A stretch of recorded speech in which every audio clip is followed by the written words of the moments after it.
राधे राधे। इस वीडियो में हम area of a triangle find out करेंगे जिस ट्रायंगल में तीनों वर्टिसेस के कोऑर्डिनेट्स हमें गिवन हों।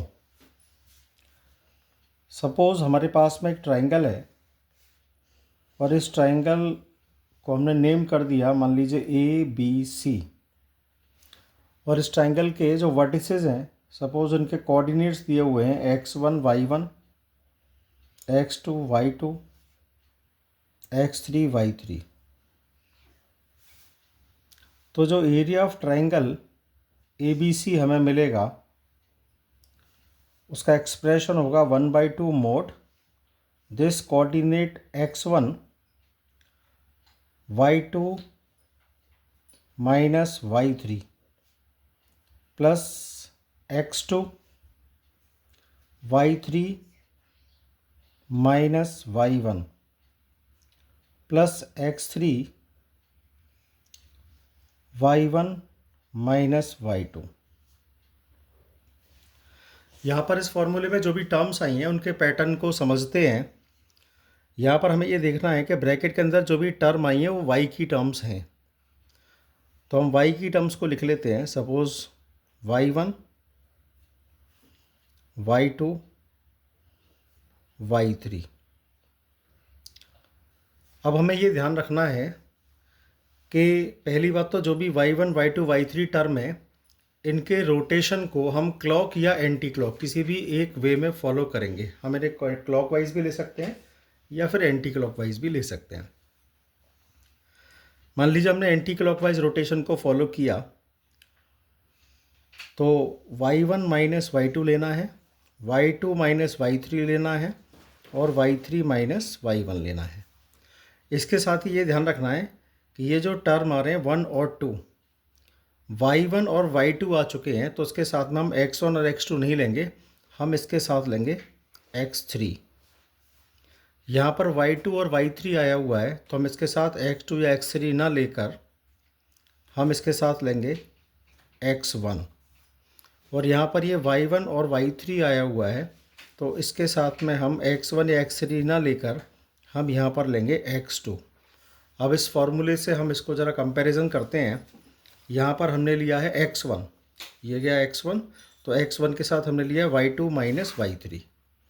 फिर यहाँ पर ये लिया हुआ है x2, तो x2 के साथ हमने लिया है y3 माइनस y1। फिर यहाँ पर लिया है x3, तो x3 के साथ हमारा एक्सप्रेशन आया है y1 माइनस y2। इस रोटेशन को क्लॉकवाइज या एंटी क्लॉकवाइज ही लेना है और दोनों से जो वैल्यू आएगी उसमें सिर्फ पॉजिटिव या नेगेटिव साइन का इफेक्ट आएगा जो कि इस मोड की वजह से पॉजिटिव में कन्वर्ट हो जाएगा। अब इसी फॉर्मूले के एप्लीकेशन से हम एक पर्टिकुलर ट्रायंगल का एरिया फाइंड आउट करेंगे और इसके एप्लीकेशन को समझेंगे।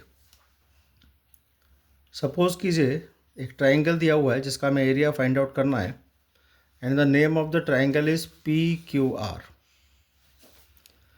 मान लीजिए पॉइंट P के जो कोऑर्डिनेट्स है वो -4,5 हैं, Q के जो कोऑर्डिनेट्स है -4, -2 हैं और जो पॉइंट R है उसके जो कोऑर्डिनेट्स हैं वो 5, -5 हैं।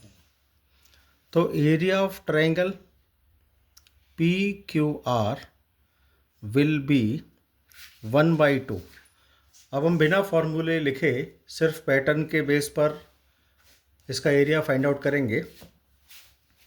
मोड, सबसे पहले मैंने P पॉइंट का x कोऑर्डिनेट लिया -4 और मैं एंटी क्लॉकवाइज रोटेशन को फॉलो करूँगा तो मैंने यहाँ से -2 में से इस -5 को सब्ट्रैक्ट किया तो ये हो गया +5।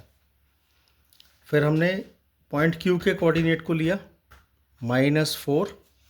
अब क्योंकि हमने पॉइंट Q का x कोऑर्डिनेट लिया है तो हम यहाँ से R और P के y कोऑर्डिनेट्स को माइनस करेंगे तो हमने यहाँ लिखा -5 -5। इसी प्रकार से अब हमने R कोऑर्डिनेट, R जो पॉइंट है हमारा, इसके x कोऑर्डिनेट 5 को लिया है तो यहाँ पर हम डिफरेंस लिखेंगे 5 -2 मीन्स 5 + 2। सिंप्लीफिकेशन करेंगे 1/2, 5 - 2 will become 3, 3 4 are -12, 5 और 5 ये -10 हो गया, -10 4 ज़ा हो गया 40, 5 और 2 7, 7 5 ज़ा 35, 1/2 -12 पॉजिटिव टर्म को ऐड करके हमें 75 मिलेगा, और 1/2 75 में से हम 12 को माइनस करेंगे तो हमें मिलेगा 63। और इस तरह से यहाँ पर जो हमें एरिया मिलेगा that will be 63/2 square units.